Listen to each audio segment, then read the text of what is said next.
1-0. Vietnamese. Hello, Vietnamese. Xin chào. Xin chào. Xin chào. Vietnamese. How many? How many? Five. 1, 2, 3, 4, 5. Okay. Sit. Katabi ko yung isa.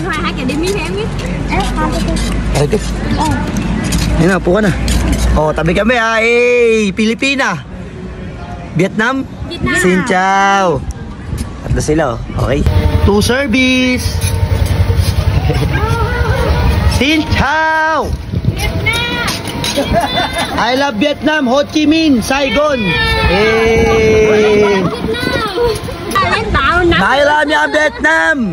I love Vietnamese. Xin chào.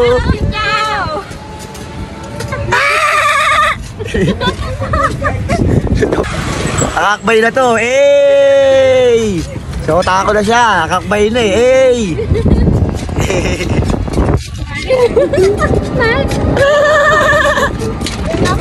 Justin Bieber, Isperis Pong Pong, para pim pam pong, Isperis Pong para pong para pim pam pong. Kapit ng kapit to, kulit ka. Pinakamotor pala to, I love Vietnam. Xin chào. Isa. At yun, ito nga pala ang buhay ng pagiging isang tour guide o gabay. Kada lugar, sasamahan mo yung guest mo, magte-take ka ng picture or video para sa kanila. At kasama na ang pag-i-explain ng history. Kasi hindi lang history ang pakay ng ibang turista pag namamasyal sila sa Intramuros. Kailangan mahusay ka rin mag-photography. Let's go! Sa puso sila. Hey! Saan tayo punta? Xin chào! Pengi ice cream, Ice cream. Okay. Mga ropa, mga gar, kapag Vietnam pala ang guest ko is mahilig yan sila sa picture.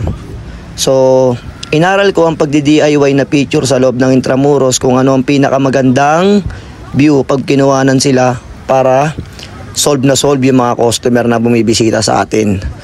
Yun, hindi lang puro history, may photography yan, gar. Nakikita mo naman, moving drone.